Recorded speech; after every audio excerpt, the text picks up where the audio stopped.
Hey y'all, so it's Jen and I am back with the second part of my testimony. Um, I have learned with PTSD that sometimes it's better for me to stop and take a break when I get triggered because I want my story to be shared from a place of love, and sometimes I need to remember that I am sharing such personal things and it's okay for me to ground myself and reflect and seek prayer, um, and give myself grace and then continue. So with that being said, so the next parts of my life are probably the most traumatic, and I've had people reach out to me who are like, holy cow, and this is your trigger warning. This part of my life is the most traumatic, quite literally. So but I promise you the end is filled with like love and light and hope, and my story is filled with miracles, and I hope y'all see that along the way of my journey. So I left off when I was 22, and I had said that I wish I would have listened to my mom in regards to not calling the police or going to the hospital, and I still stand on that, but it's okay. That situation,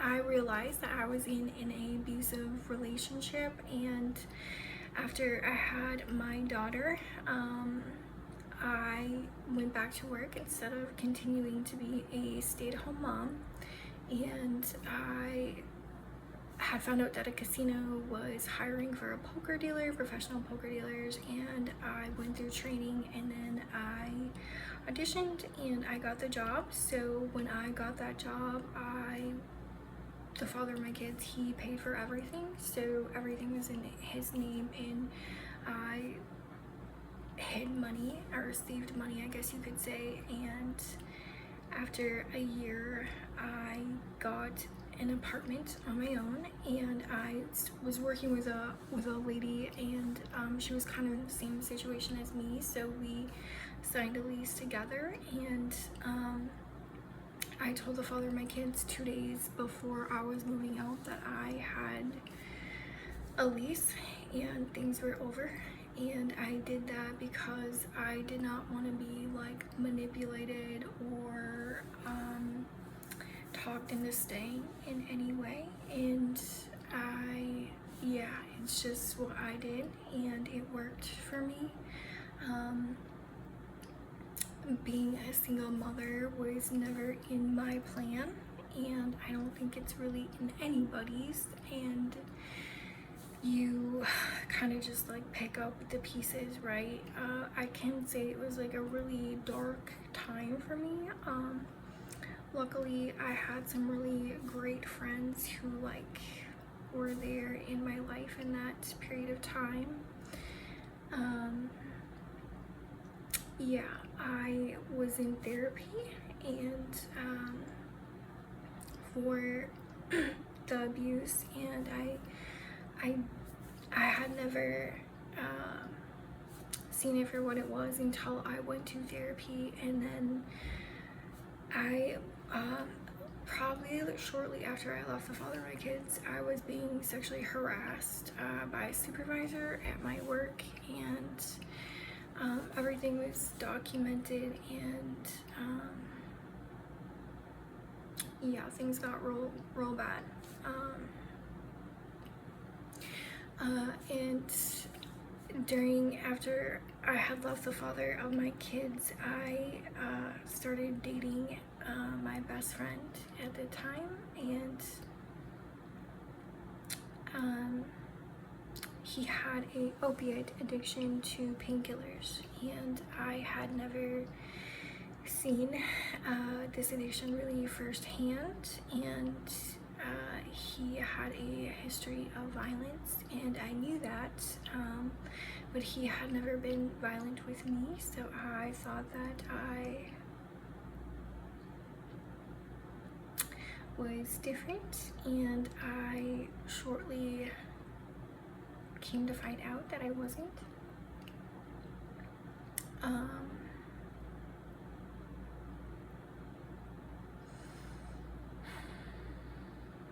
So it's really hard to me to speak on certain things because this person is no longer alive, and yeah. So he got a felony domestic against me, and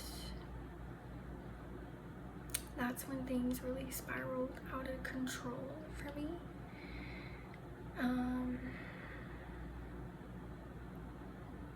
Yeah, he went to jail for 90 days, and he got out, and I let him move back in with me, and when he did, he attempted suicide, and he slit his wrist, his aorta, in front of me in the bathroom. He had locked me in, and like how you see or in movies where blood just goes straight up in the air, it was like that. And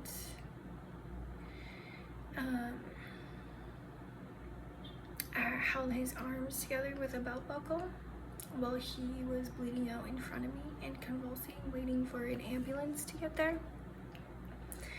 My children were home. They were in their bedroom. Yeah, it was absolutely devastating. There was a police officer there that I will never forget. The first person who came to the scene, my boyfriend was like convulsing on the floor, and I was holding the belt buckle together at the time, and he came in and he took over, and I said, "Don't remove the belt buckle," and he did, and it just went all over him, and he was like in shock. And then I took over and was just like, "Put the belt buckle back on, like he's gonna die." And yeah, the ambulance got there a little bit later. My brother and sister-in-law got there a little bit after to get my children out, and let's just say the guilt that I had was horrendous as a mother. I never ever imagined that ever happening, and or to my children, and it did. And yeah, shortly after that, he went to ICU and then to the psych ward, and I remember I had to clean my apartment because there was blood everywhere, and it was like a murder scene, and I couldn't do it. Yeah, some lady, she was from my church, and she came over and she tried to help me clean, and it was just so, there was so much of it. It was real bad.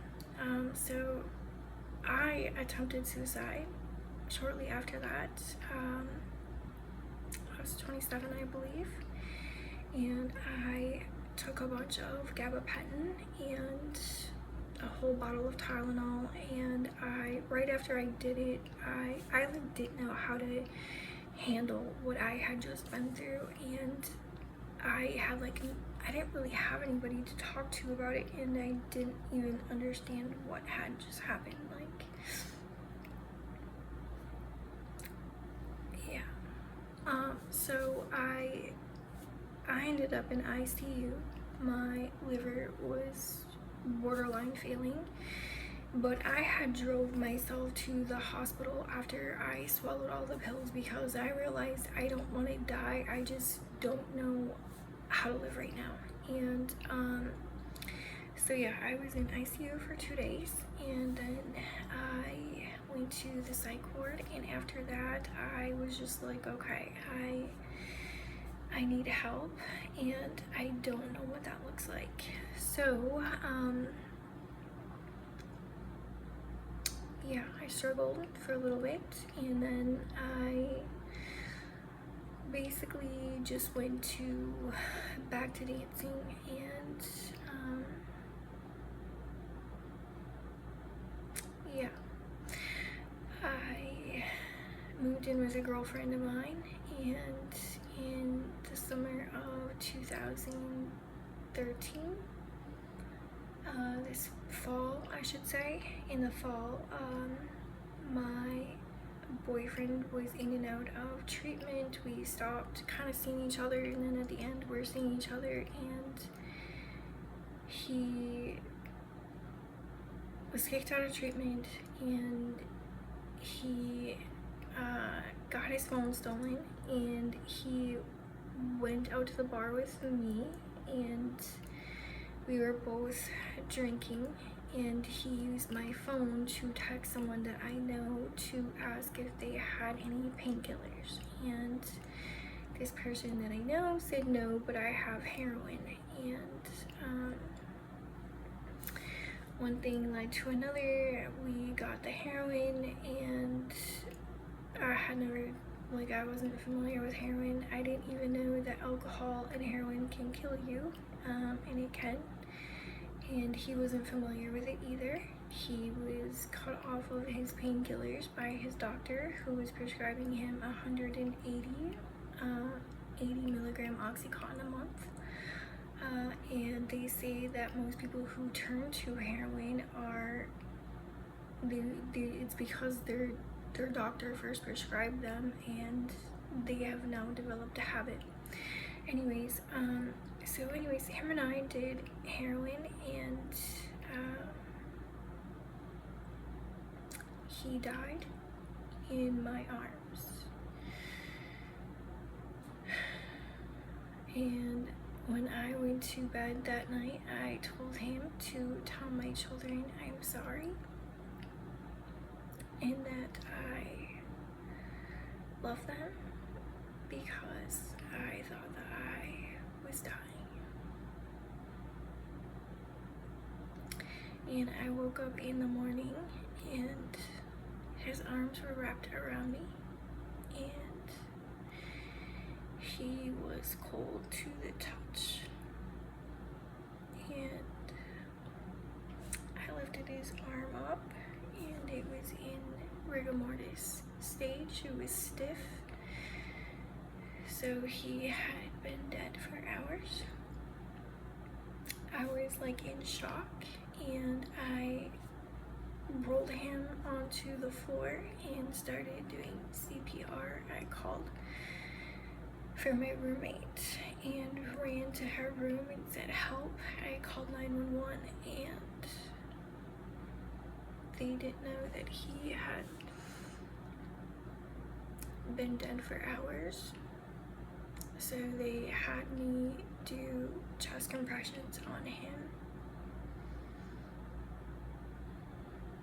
and his lips were blue and cold to touch.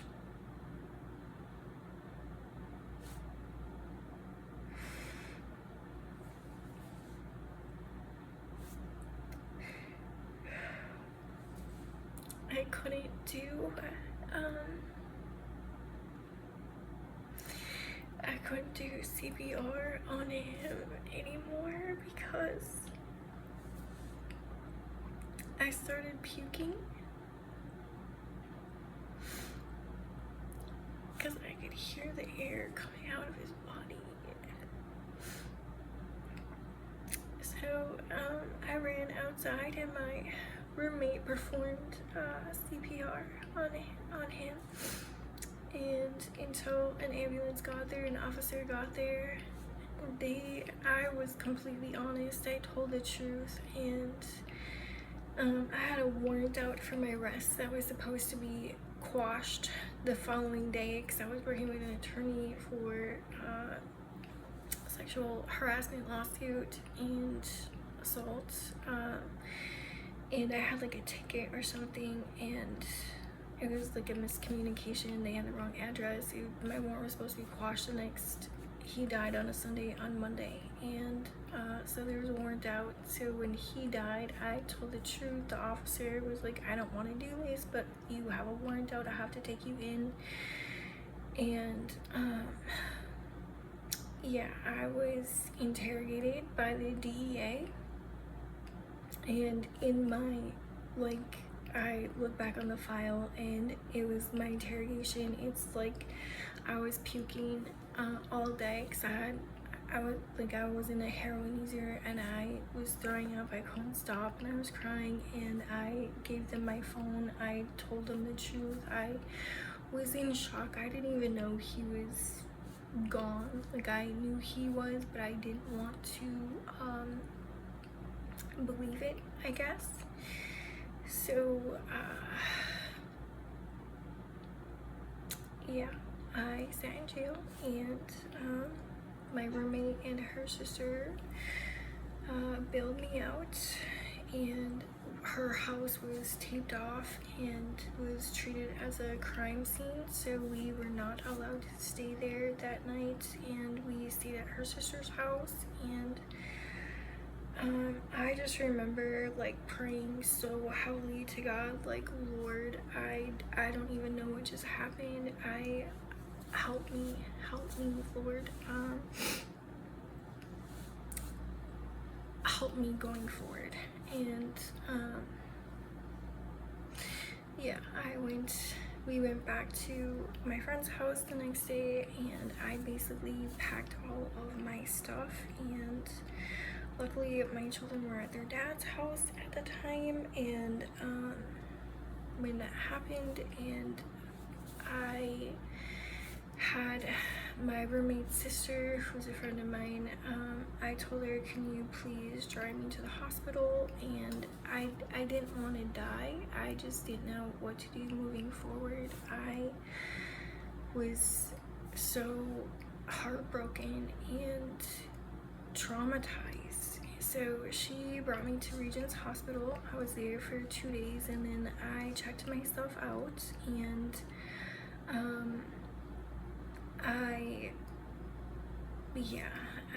had an assessment done, and I really wanted like a mental health help, but I don't know, they said that I needed like in hospitalization treatment, and so I did that. I went to St. Joe's, and I literally, y'all, like, I couldn't get out of bed. I was heartbroken, and this is where God really shows up here.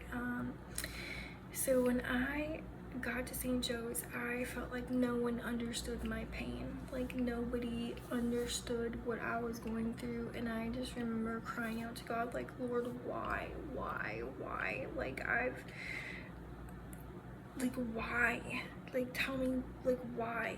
Like, help me. I can't get through this at all, right? And I remember like my first or second day there, I was in the bathroom, and y'all, I was like heavily medicated. So like very heavily medicated. I couldn't sleep, I couldn't eat, I wasn't taking showers. It was really bad. I just cried all the time. I didn't know what else to do but cry and pray. And I remember being in the bathroom there, and I got on my knees, and I just surrendered to God, and I said, Lord, here I am naked.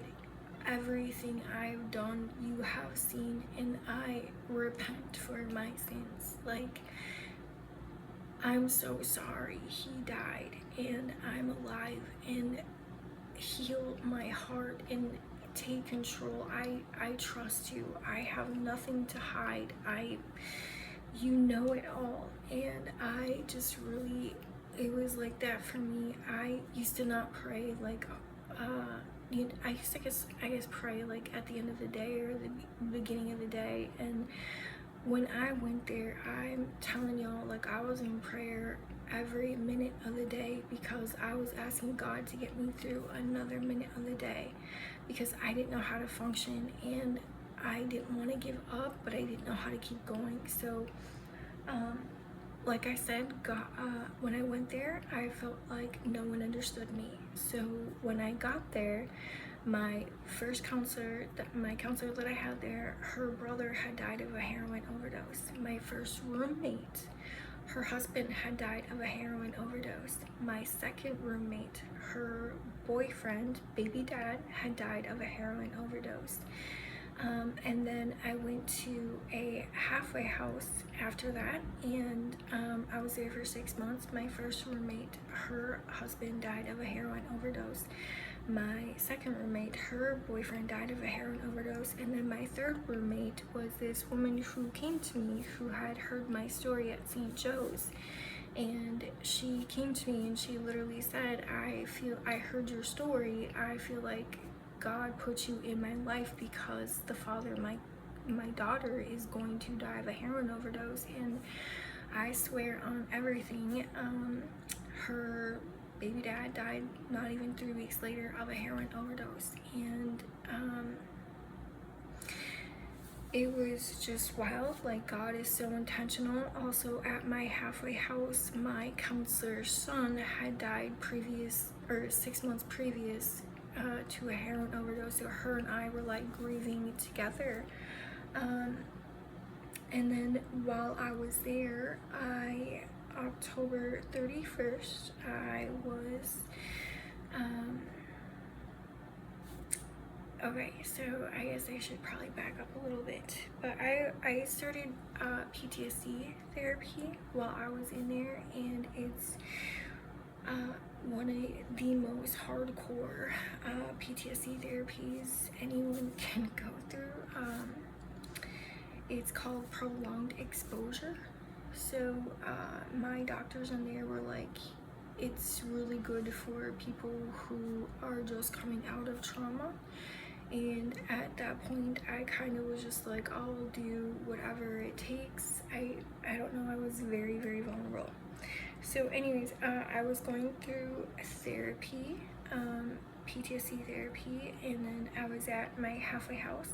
So on October 31st, I believe, I was, so when I had admitted everything to the DEA, they asked me if I would wear a wire and set up the person who sold the heroin. And I wasn't a heroin user. I didn't know this person. And I basically said, no, I'm gonna get help for myself. And I had turned my phone off, and when I turned it back on, the DEA agent asked where I was. And little did I know, because I was not cooperating with them to wear a wire, they were charging me with third-degree murder. So right after I got off the phone with him, within 30 minutes, there was 6 officers banging on the door. I had my counselor came up and she knocked on my door and she was crying, and she said, Jen, call your attorney right now. And I said, why? And she's like, the police are here. And I said, for what? And she couldn't even get the words out of her mouth. And I called my attorney and immediately, and she stood there with me, and he said, don't say anything and call me when you're call me. So like the second I hung up the phone, I was thrown up against a wall by 6 officers, and my counselors and my peers just stood there and watched and cried while I cried and couldn't believe this was happening to me. They treated me like animals, and like an animal. They treated me like trash, like garbage. And I'll never forget the officer who brought me into his car. He had a Christian radio song on, and I was bawling, and they were like high-fiving each other that they had arrested me.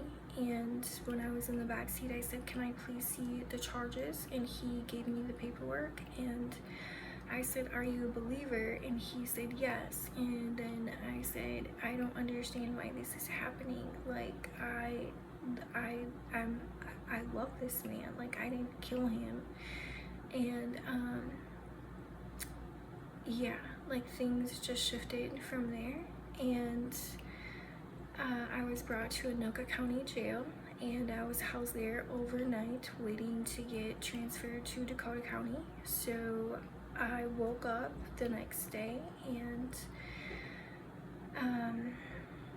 a girl was just like, Spicer, oh, you're in here for murder." And I was like, "Huh?" And I walked out of my cell, and she was reading the paper, and she was reading an article about me, and it was a Star Tribune. And I was like, "You have to," I like snatched it out of her hand. I was like, "Give that to me." And she was real pissed about that, and I gave it back to her. But I called my mom, and I just started bawling, and she was like, "It's okay, honey, it's gonna be okay, it's gonna be okay." And I went back to my cell. I was transferred later that day to go to Dakota County. I was like shackled, my feet were shackled, my arms were shackled, during transfers anywhere I went, because of the degree of the charges. Third degree murder, I was facing 25 years. Third degree murder is caused without intent to kill due to sharing, borrowing, supplying, bartering. So it was a pretty serious charge, and I got transferred over the next day. And this is an angel showing up in my life. I will never ever forget this moment. So she was extradited from Chicago, and she saw me crying in the back seat of the car, and she was just like, "Well, what are you in here for?" And I told her, and I could not, I cried the entire time I was in jail. I cried the entire time, like, since he had passed away. Like, I never stopped crying. And so I told her like what my charges were, and she looked at me and she said, "Are you a believer in Jesus Christ?" And I said, "Yes, I am." And she said, "You listen to me." She said, "The girls in here are going to tell you that you're not going to get out, and that they're going to ask for a super high bail." And she's like, "Claim your miracle in the name of Jesus Christ." And she's like, "That you will get out of here, and you will." And like, when she said that to me, I heard her. Like, I heard her. Like, it was like a divine intervention, right? And I had so much doubt in my head. Okay, so after that, in Dakota County, I was transferred to Ramsey County because they didn't house women then. So anyways, I got transferred again, and the district transferred with me, and I was in maximum security, so I was only allowed out an hour a day, and I used the phone for that.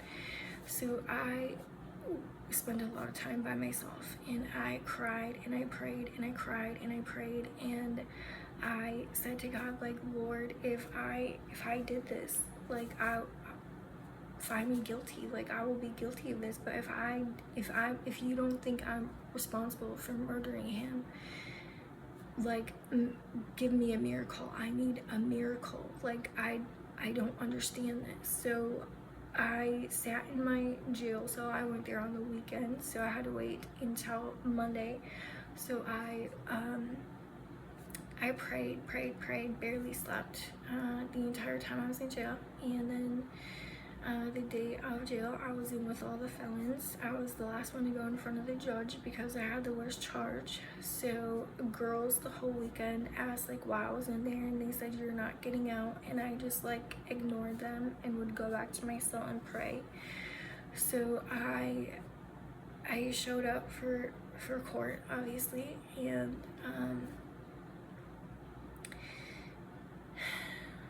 I remember walking out of my cell and saying, "Lord, I'm claiming my miracle, and I'm getting out of here in Jesus' name." And I was walked in line, shackled, went into the courtroom. I saw my mom and her friend there, and they were crying. I was crying.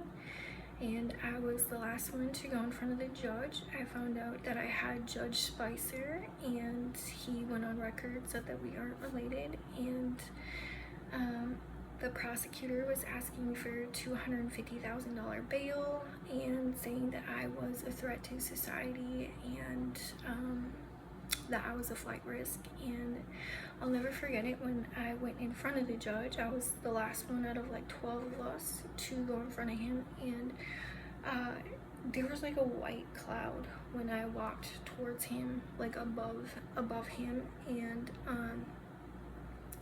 I don't know how else to explain it other than that, like a white like ambience in the background. And he looked at me and he said, I don't know why I'm doing this, but you are not a risk to society, you're a risk to yourself, and you're not a flight risk because I had children. And he said, I'm setting your bill at $5,000. So I went in there with the worst charge, and I left with the lowest bail. And when he dismissed us, I had to walk out with everybody else, and they were so pissed. They were so mad at me because some of them were in for like felony theft, and they had like a $70,000, $80,000, $100,000 bail. And here I am, and I have murder, third-degree murder, and I have the lowest bail. So I remember when that happened, I told God, like, I will share this story forever about my miracle. And I have been sharing it since I was bailed out of jail that day. My mom bailed me out, my mom and her friend bailed me out, and I returned back to my halfway house and had to follow up with court. But to make a long story short, I graduated from this treatment center, and during that time I had settled on my lawsuit with the casino. My attorney told me not to settle, but because of the situation I was in, that I should, and so I did. And that was a whole process in itself, and I have mixed views about that. Anyways, moving forward, I went to court, and Rob's mom flew in from the Florida Keys, and she had my omnibus hearing, and she begged the judge to change his mind about finding like reasonable doubt for pressing charges on me. She literally told the judge, if you want to blame anybody, blame the doctors for prescribing him all the medications that they were. And it was so sad. Like, the whole courthouse was crying listening to her beg the judge to not charge me, and the judge charged me.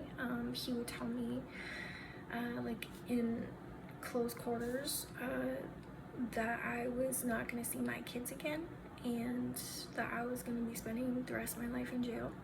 So I was absolutely terrified.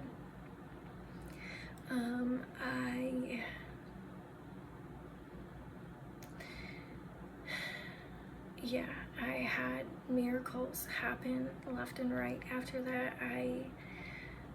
My third-degree murder, they gave me a lesser charge to second-degree manslaughter, and which was 10 years, which was negligence is what they were trying to get me on, because I knew that he was intoxicated, and then we did the heroin together, but I was under the influence myself. So anyways, there's another person who was charged with this, and he went on trial and he was found not guilty. So that's when they came back with a lesser charge. And then I had another miracle happen. Earl Grey, who is like a minimum of $25,000 attorney.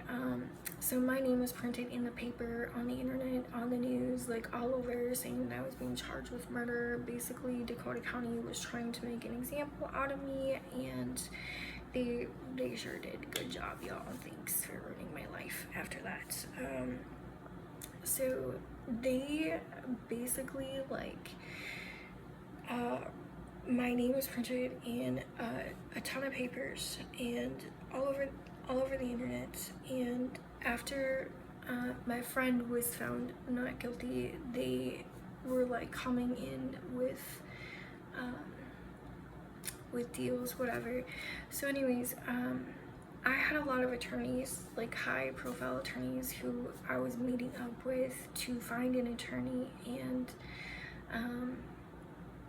out of nowhere, Earl Grey hit me up, and he basically he represented me pro bono, and he said that I had never should have been charged. And I signed a piece of paper, and we presented it to the judge, and then he represented me, and I had pled guilty to 5th degree possession because I had told the DEA like that I had done heroin or whatever, and where we had done it, so there was like residue, so there was no getting away from it. But I was okay to like take that charge because I was guilty there. And the judge put me on a stay of adjudication, basically saying that they don't accept my charge, and during the time I'm on probation, if I don't make any mistakes, that they will dismiss my charges. So I was on probation for 3 years for a felony, and I got off on good time. I completed everything that was asked of me, and I didn't get in any trouble. So I was off probation 2 years later, and my charges were off my record. Yeah, it was just like another miracle in my life, that I can't help but think that God was with me during that entire time, because it was very stressful. It was very emotional. I was grieving, and I was trying to be a mother, trying to be everything, and it was an extremely hard time. But God definitely was like showing up for me in every area of my life. So yeah, after that was kind of put past me, so this is kind of really where I started to get back heavily into dancing. So when I had those charges on my record, I couldn't even get a job at McDonald's because all of my charges were put together in one file. So they were like pled down, and I had pled guilty to 5th degree possession. So unfortunately for me, they all stayed on the same file. And so I had a 3rd degree murder charge and a 2nd degree manslaughter and a 5th degree possession. So McDonald's wouldn't even hire me, y'all. So I started dancing. I didn't have a choice. I had a new house and I had children to take care of. So I went back to dancing, and I got into a relationship with my ex-boyfriend of 7 years, and yeah, things took a turn, to say the least.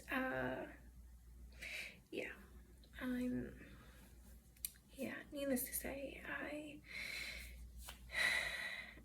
things were good, but things were not good, and I had really kind of like stepped into my faith, even though like it might not seem like someone would be in a dance club. Like I knew that like God knew my heart and knew that I didn't want to be there, because I would literally cry all before I would go there every time because I didn't want to be there, but I didn't know what else to do.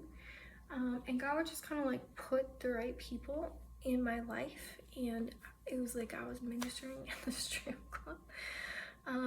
And I was also making money, and there is a group of ladies who would come in and they would minister to us girls, and one of them brought a book called Jesus Loves Strippers Too, and it like, oh man, it inspired me so much, because I kind of got like stuck in my guilt and shame, and then it was like, no, God loves you. So yeah, I'm so thankful for that, and I met incredible women. So during these times, probably like my 30s, early 30s, yeah, because I remember I was working on my 30th birthday. But during those times, like my kids, we had like solid relationships. They were in sports. I had them full time. Like, life was somewhat okay. Yeah. And then life took another turn, and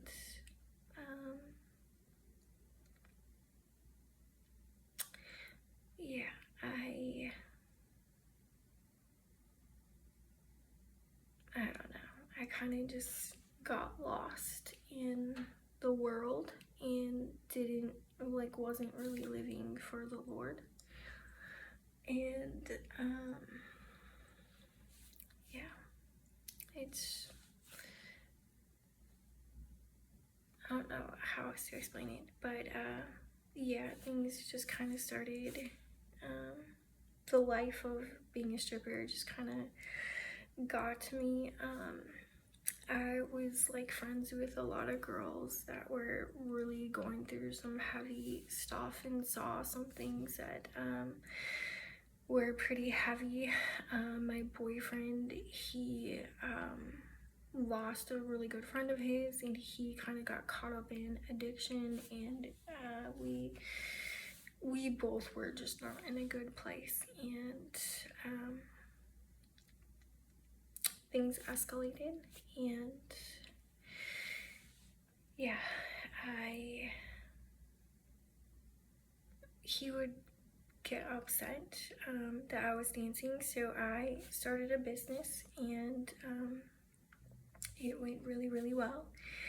And then it took a while to get to that place, but he, how do I say this? So I took a step back to try to salvage our relationship, and because I understood that it was really hard for him that I was dancing. So I stopped, and things got better, but his problems didn't get better, and I ended up going back to work, and I was sexually trafficked, and everything changed after that. I had severe PTSD, and I didn't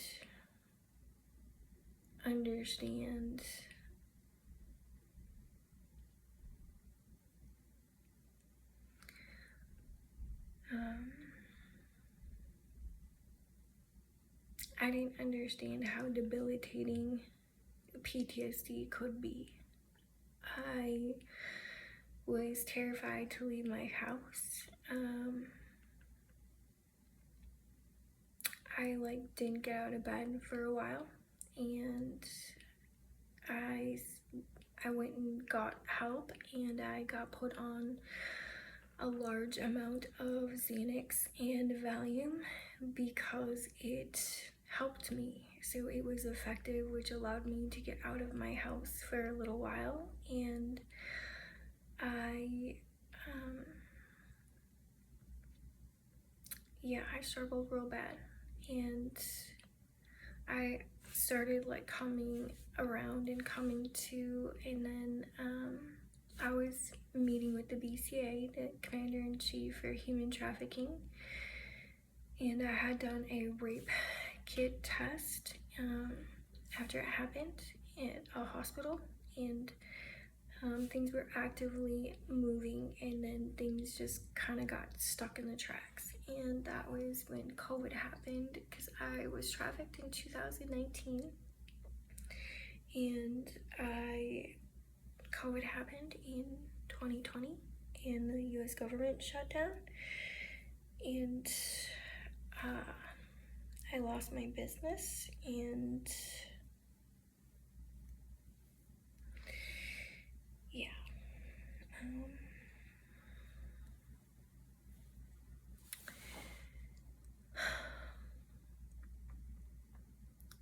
I kind of lost sense of reality, and I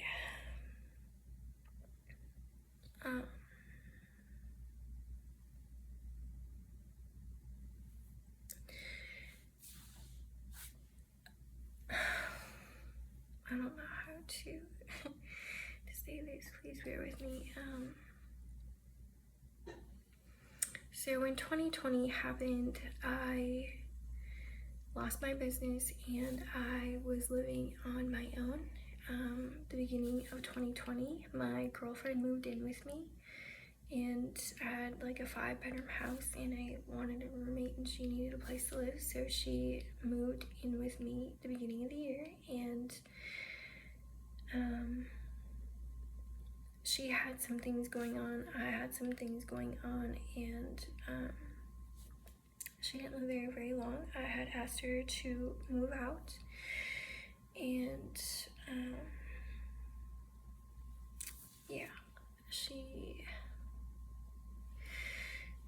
she was very close to me.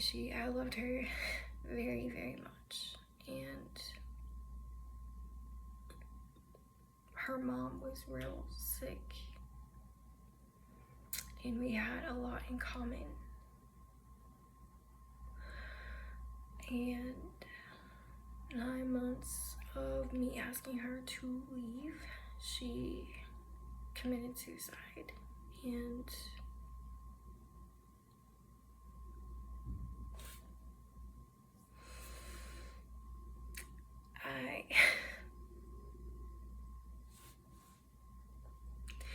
I took her death like very personal.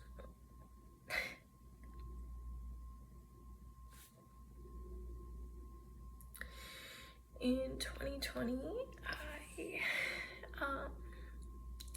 I like couldn't stand staying home, so I got a job in healthcare, and I started working in nursing homes, which was the highest fatality rate. I was working like 100 hours a week, and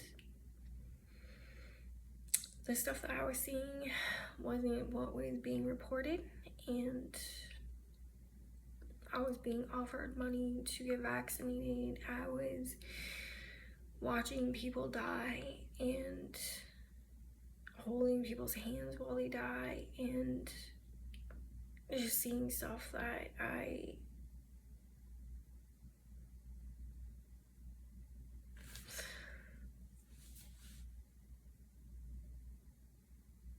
like, people had no idea what was going on, and people weren't dying in ways that you would think about. Like, COVID killed people, but more people lived when they got sick, I felt like. And then when they got vaccinated, it was like they were dying of underlying health conditions that would just accelerate rapidly, and they would fall, and then they would die. And the state would come in, and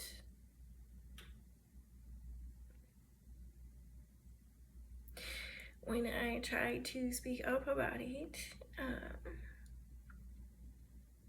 People reported my license, and I kind of just like went into this place of what is going on, Lord, with the world. And I was working so much, I really just I had to draw near to God because of the stuff that I was seeing, and it was so much. And in 2020 I lost 7 friends in 7 weeks, 6 to suicide, and 1 to COVID, and it was back to back to back to back to back. And I just remember thinking, like, what is happening? And they were all like so tragic.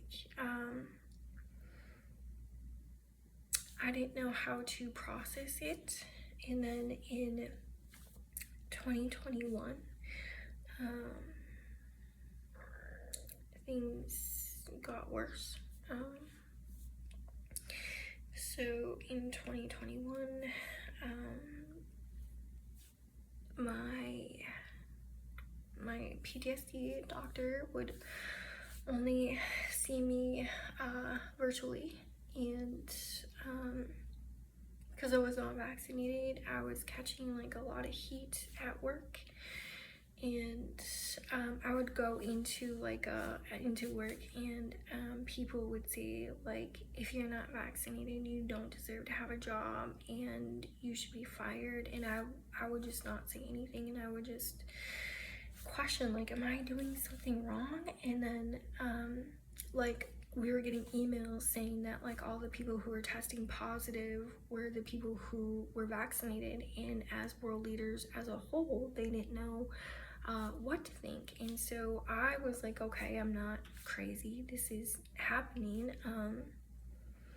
But it was really hard for me. It was my family told me if I didn't get vaccinated, I couldn't be part of the family. My doctor would no longer see me, and people at my work hated me. And I was just trying to do the best job that I could do. And then everything that was going on with my kids being out of school and being out of sports and having everything that they did taken away from them. And then here I am working constantly, trying to understand all this death, all of this trauma, all of everything. And I was like losing myself heavily. And in 2021, I had lost 5 more people. I went to, I think, 4 funerals in 2021. This was the first time I'd gone to 2 funerals in a week, and it was very, very heavy. In 2022,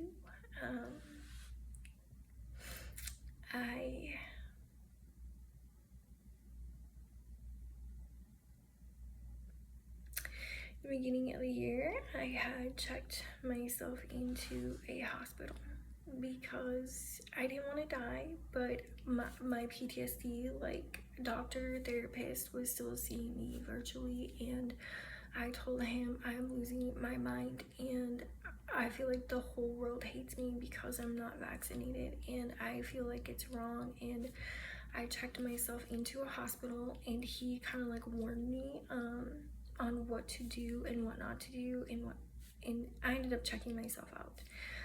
But shortly after I got out, I got the most devastating phone call of my life.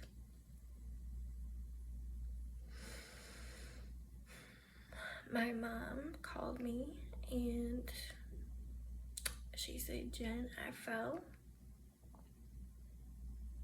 And I could tell that she didn't sound normal. And she had just recovered from like stage 4 melanoma cancer after she had been vaccinated. And then she had lung cancer and COPD, and her lung cancer had quadrupled in size. And yeah, so anyway, she called me and she told me that she fell. So I got my kids and I knew I needed to help her get off the floor and I would need help. So my kids and I went to my mom's house and called an ambulance, and I went with my mom because of COVID restrictions. There's only my son. Yeah, my son drove him and my daughter home, and I stayed with my mom. And later that evening, her doctor said that her next steps were hospice, and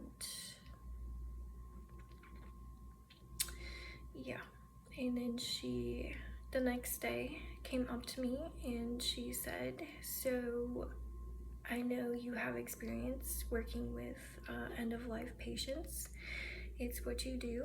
And she said, so our next option is to putting your mom in a nursing home on hospice, or she can go home and you can take care of her so she can be surrounded by loved ones and family members and friends. And I remember that heaviness hitting me like a ton of bricks. And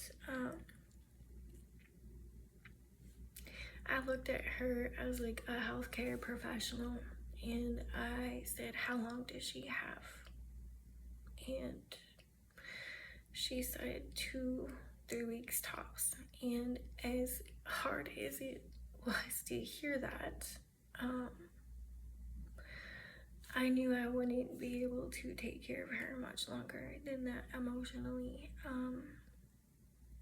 because I was my best friend. So I then had to make the two hardest phone calls of my life. I called my grandma and told her that her daughter was dying, and she didn't believe me, so I gave the doctor the phone, and then I called my brother and told him that our mother was dying, and he didn't believe me either. He had to hear it for himself, so he came in the next day and heard it from the doctor himself. And I told my mom it would be an honor to take care of her in the final days of her life, so she could be at home and be surrounded by family members and her friends. So I quit my job and took care of my mom 24/7 until she passed away.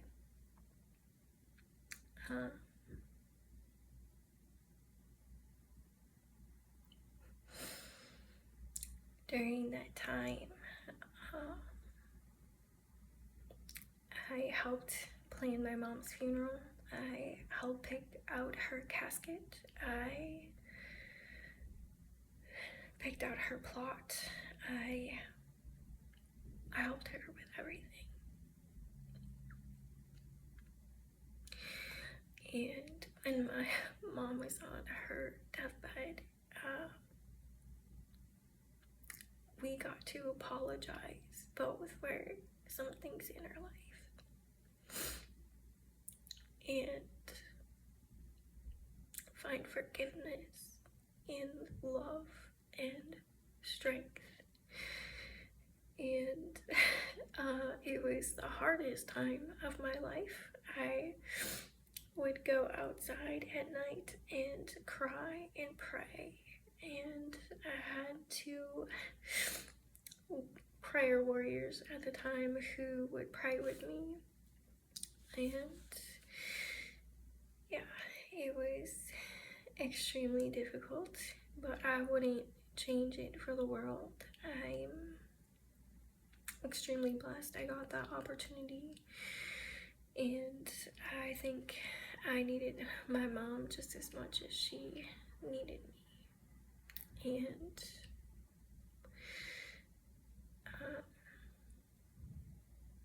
when my mom took her last breaths, I was praying over her for Jesus to take her by the hand so she was no longer in fear. and to make her feel safe and welcome her into heaven. And when I stopped praying over her, she had passed.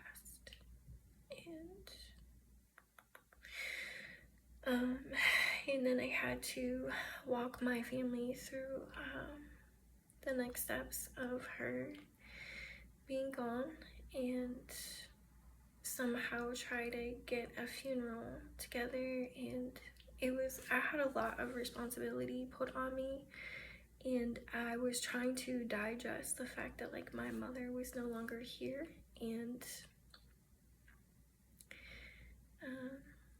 yeah, I was struggling very, very, very badly in life, and I was trying to numb in any way that I could, and things got real ugly for me. My family was like completely divided, and at one point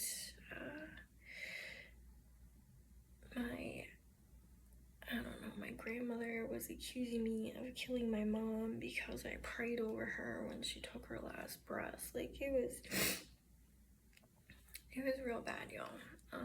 And there was money involved for life insurance policies, and things just got ugly. And yeah, I didn't know how to cope with any of it. I turned to like drinking, plus I was literally taking 30 milligrams of Valium and 3 milligrams of Xanax a day, and yeah, let's just say things were not pretty. And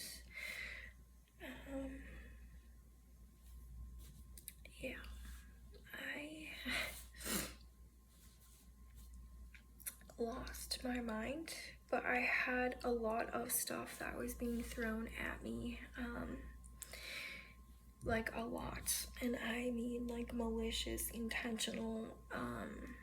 We like I hope you're dead, and I mean that quite literally, and I speak about that like in my writing, but let's just say that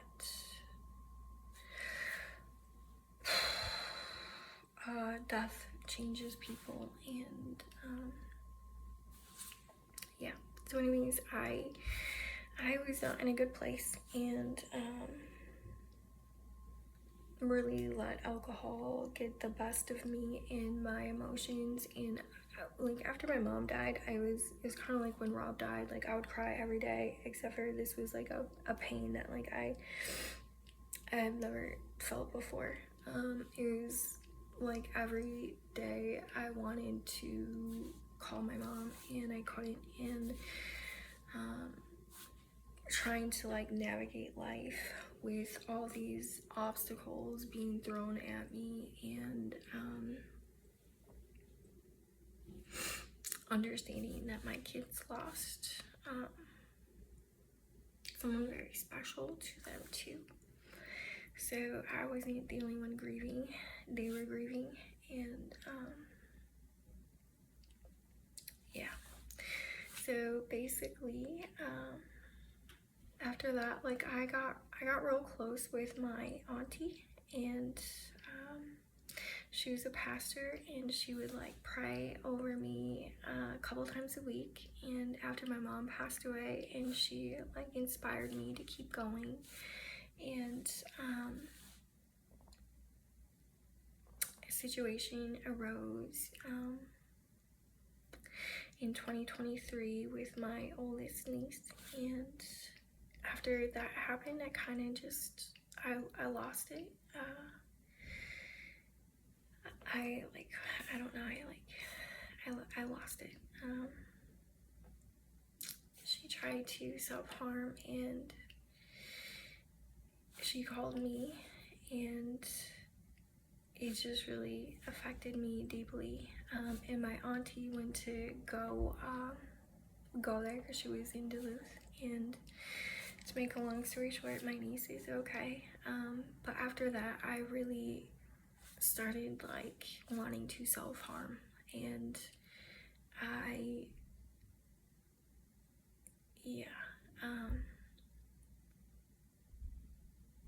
tried to kill myself shortly after, and I swallowed probably like 30 Xanax and 30 Valium, and when I was swallowing these pills, they were like being projected out of me, and I was walking outside and I was walking to my mom's grave. It was in the middle of winter and it was like -15 outside, and while I was swallowing them, they were coming out, and it was like something outside of myself was pulling them out of my body. And I was so mad at God. I was just like, if I can't die this way, I'm gonna freeze to death. And I went and I walked myself onto my mom's grave, and I was prepared to freeze to death. And an officer showed up and brought me back to my house, and I told my kids that they need to go to their dads for a little bit because I needed help and I wasn't okay. And they went to their dads, and then I think the following week I got a call from my niece, and she told me that my auntie was dead, and I had just talked to her the day before. And I dropped to my knees, and I was so angry with God. I was so angry. Like, why would you take the one woman who is continuously praying over me and who I seek counsel from? Like, why would you do this? I was so hurt, so angry, and yeah, I tried to kill myself again. I swallowed like 60 Xanax, 90 Valium, 60 Seroquel, and a bottle of ibuprofen. And how I am alive, I do not know. When I woke up from that attempt, I was just like, Lord, this is what is, like, why am I not dead? And I was so angry. And all the other times in my life that I had tried, I was like I need help, and I shouldn't be trying to do this. And I was pissed that I wasn't dying. And the night before my aunt's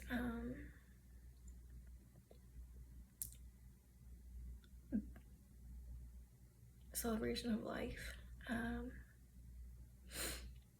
it was 1 week, or the day before my mom's 1-year anniversary, and I had heard that if you do one fentanyl, it can kill you. So I made a phone call and I bought 10 of them, and I did all 10 of them, and I planned on dying. And I'll never forget it.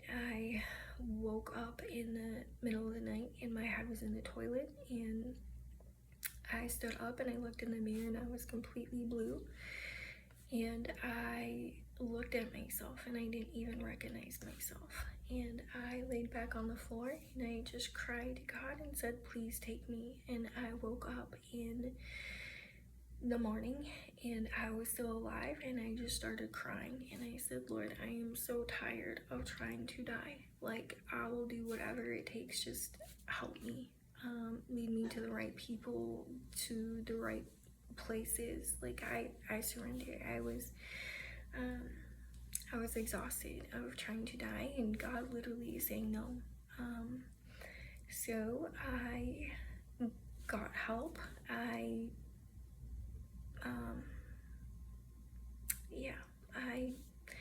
checked myself into Teen Challenge. I was trying to find a mental health facility but there are none unless you go into a hospital. And so I just said, forget it, I'll go in. And I, by the grace of God, praise the Lord, I tapered off of my Valium and got off of it entirely and put the bottle down and sobered up. And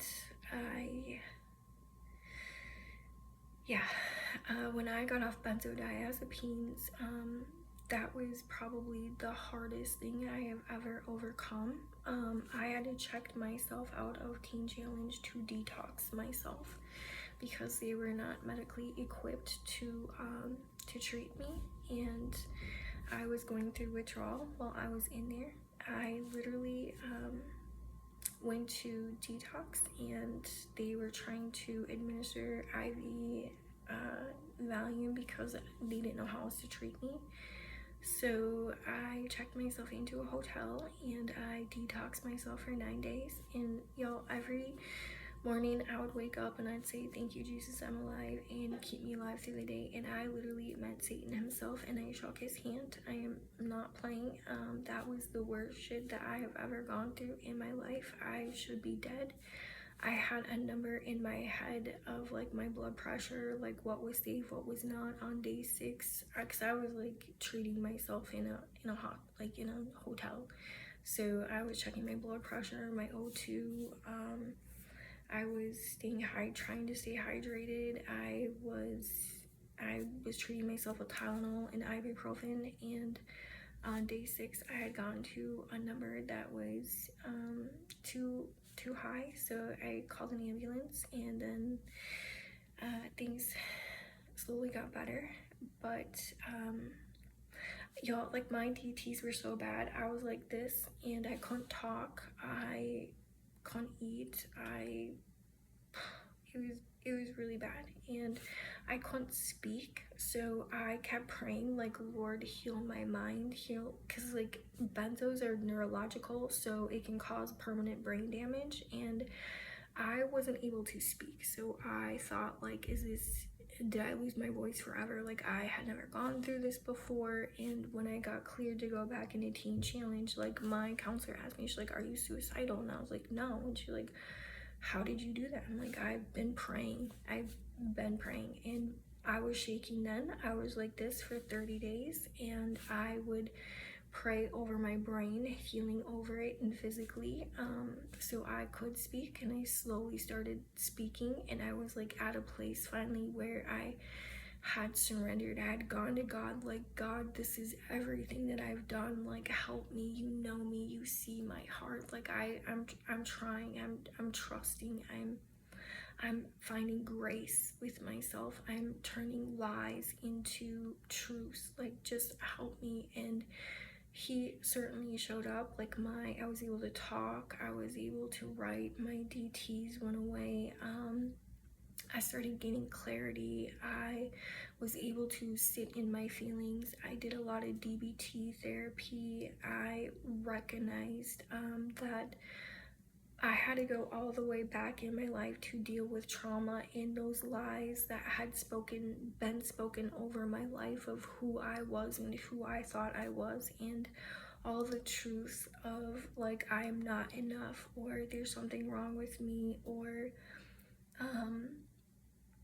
this is my fault, or whatever the case is. Any lie, I had to like go back and refill that with, I am loved, I am worthy, I didn't deserve this, I am a good person, I deserve goodness, I deserve love, I deserve all these good things, right? And that took a lot of time, and it took a lot of intention, and I still have to do that regularly. And but I really came to a decision in my life where I wanted to choose love, and I was like, I was inspired, and I knew that, like, I had tried to kill myself 3 times, and God said no. And in that time of healing, God really showed me all the times in my life where I could have been dead, or, you know, I should have been dead, and he was saying no. no, like it's not your time yet, and I have a purpose for you. And God was really like showing me that. And I had shared my story, parts of it with the woman I was around, and they were just like, oh my gosh, we would never have thought you had been through any of this. And I knew immediately that my story, like sharing it, was giving women hope. And so then I really started digging deeper of why. And God just started really showing me relationships and like in my life started to heal. And yeah, I continued to choose myself. I graduated from there, and I think out of loneliness, I got into a relationship, and domestic violence entered my life again.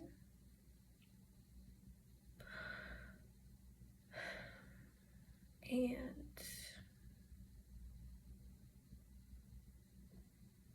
I was left for dead. I was isolated, and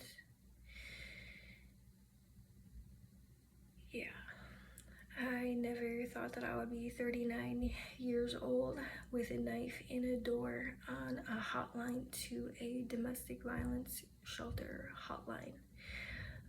But I was, and I was messaging my dad to threaten this person, and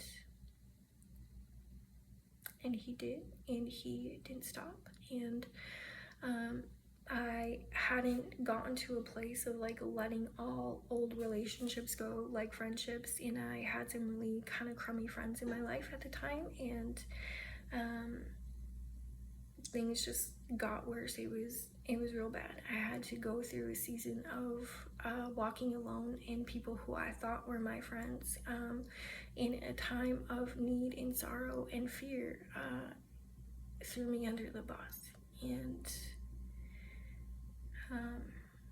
so I really went through a season of not just like my friends, but like my family. I had gone to my grandma, and she told me it was my fault, and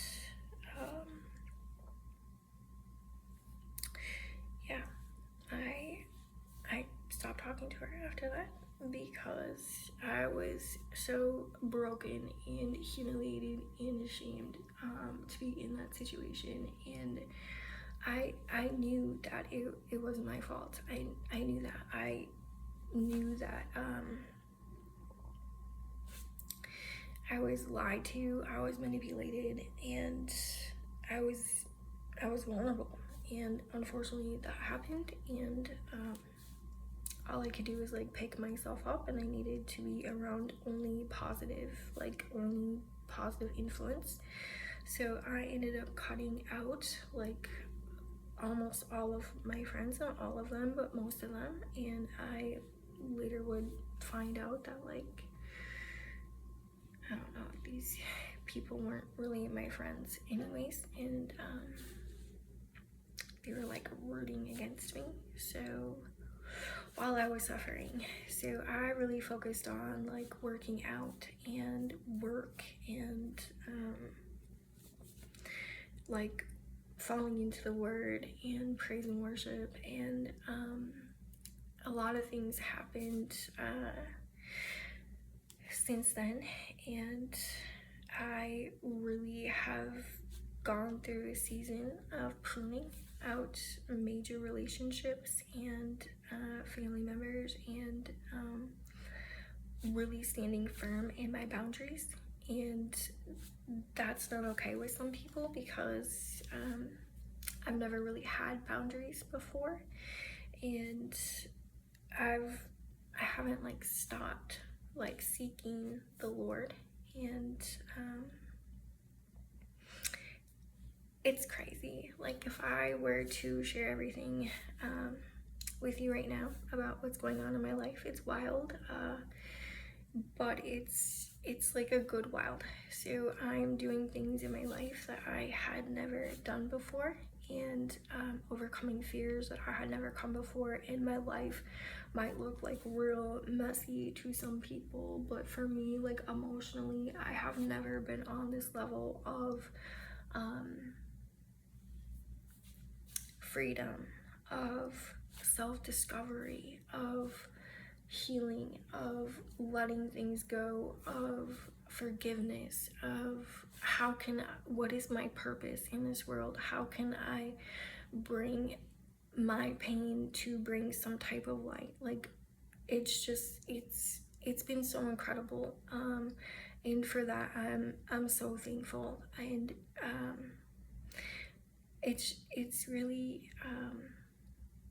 an honor to be alive and to have breath in my lungs and to want to live every day and to try to be a good person in any way that looks like, because I didn't want that before. Like, I don't ever feel like I want to die. I feel like I want to live, and I have purpose, and I have hope, and it's incredible, y'all. And I can only say that I got to this place in my life because of Jesus. And I have really learned over the last year that my richness doesn't come from material things. It comes from what I possess spiritually. And God has really been taking people out of my life who do not align with me. And I, for a long time, allowed a lot of abusive relationships or just toxic relationships in my life. And once God physically removed them from my life, like, I just seek peace. I just want peace. I try to mind my own business and seek the Lord and be a vessel however I can and whatever that looks like, and keep taking one step in front of the other. And I am blessed. I'm gonna do another video of what the last years look like for me, because it's been very wild, y'all. Like, very, very wild. But it has led to like some of the biggest visions in my life for me.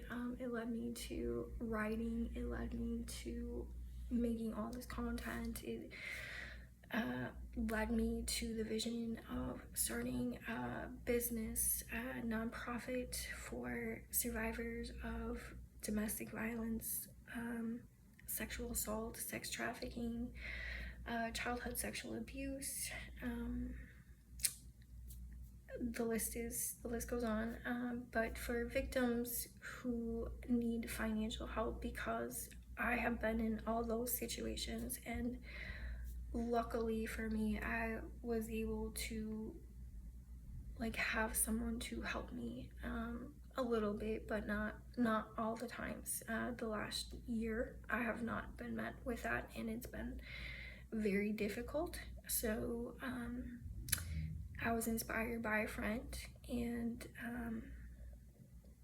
being able to meet someone where they are in their trauma and their pain, so they have some type of financial relief to be able to focus on healing, because there's just, it's so hard, especially as a mother or a father or whatever your situation is. So that's really something that I've been working on this year, to try to bring hope where our government is slacking, and with no intentions of just trying to help. And if that means that I have to use my voice and share why I'm inspired for these reasons, I will. Also trying to bring awareness to our justice system and hopefully come up with some different solutions. So yeah, it's been an interesting year of learning, growing, healing, and really evolving into who I truly am, and letting go of my past and letting go of the trauma, and trying to do my best to move forward in life and step into my purpose and my calling. And I absolutely believe that I am here like for a reason. It's a miracle that I'm alive, and I don't take that lightly anymore. I think it's very special. And so this is my story. Again, I'll come back with there's lots of gaps in between. I could go into a lot of detail, but I've really just been trying to kind of get like the gist of it. But I really appreciate y'all reaching out to me and saying the kind words that you have. My true intention is to encourage people, to inspire you that no matter what you're going through or what walk of life that you have walked through, seek God. He will always show up, and He is so intentional, and He has never let me down ever. Yeah, if I can come out of it and come to where I am certainly certain that God is able and He will move mountains in your life. So thank you for listening, and God bless y'all. And please, no like harsh words.